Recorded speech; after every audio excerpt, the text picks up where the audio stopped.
ഓർഡറോ? ഇത്രയും പെട്ടെന്നോ? ആ, ഇവിടുത്തെ സ്റ്റേഷനിൽ തന്നെ. നോക്കട്ടെ.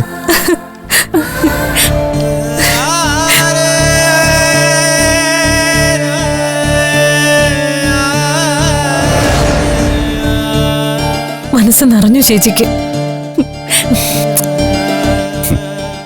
സങ്കടങ്ങൾക്കിടയിലും ചില സന്തോഷങ്ങൾ തരും ഈശ്വരൻ.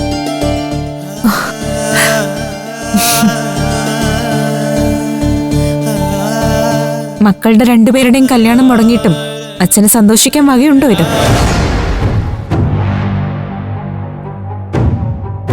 ജോലി കിട്ടുമെന്ന് ഉറപ്പിച്ചിരുന്നതല്ലേ? അനഘേച്ചി എന്തിനാ ഇങ്ങനെ നെഗറ്റീവായിട്ട് ചിന്തിക്കുന്നത്?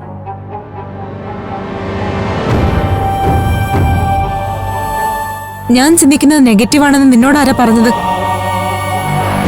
കല്യാണം മുടങ്ങിയത് പോട്ടെ, അഭിയേട്ടനും അച്ഛനും കൂടെ അപമാനിച്ചിറക്കി വിട്ടില്ലേ വിവേകിനെ?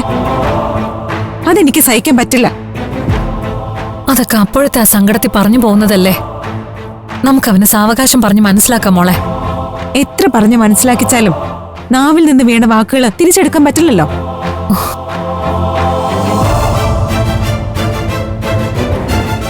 വിവേകിന്റെ മനസ്സിലേറ്റ മുറിവ് ഒരിക്കലും ഉണങ്ങില്ല അമൃതേച്ചി. എന്ത് തെറ്റ് ചെയ്തിട്ടാ വിവേക് അന്യനും അനാഥനുമായത്? കല്യാണം നടന്നിരുന്നെങ്കിൽ ഈ അപമാനം സഹിക്കണ്ടായിരുന്നു. നീ സമാധാനായിട്ടിരിക്ക. നിങ്ങളുടെ കല്യാണം ഞാൻ നടത്തിത്തരും. ഇതൊക്കെ പറയാൻ എളുപ്പമാ. എന്ന് നടത്തിത്തരുമെന്നാ? അഭിയേട്ടൻ അമൃതേച്ചിയെ ഇനി ഉടനെ ഒന്നും കല്യാണം കഴിക്കാൻ പറ്റില്ല. ചേച്ചിയുടെ കല്യാണം കഴിയാതെ ഞങ്ങളുടെ കല്യാണം നടത്താനും പറ്റില്ല. അതെന്താ നടത്തിയാല്? എന്റെ കാര്യം ഓർത്ത് ആരും ഒരു ത്യാഗവും ചെയ്യണ്ട. നിങ്ങളുടെയൊക്കെ സന്തോഷം എനിക്ക് മുഖ്യം.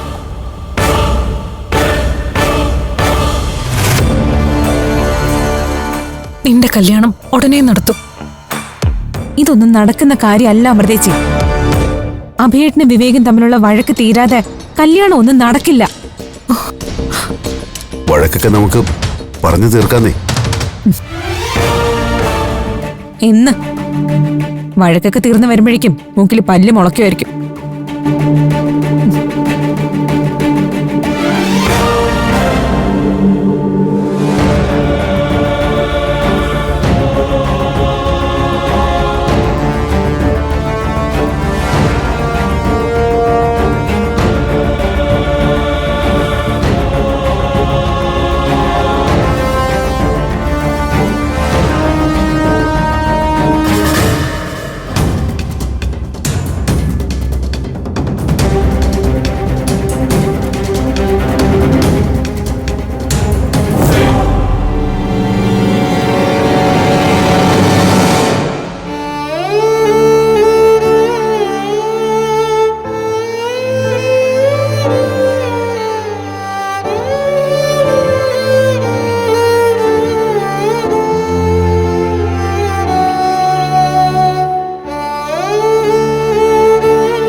മോളെ,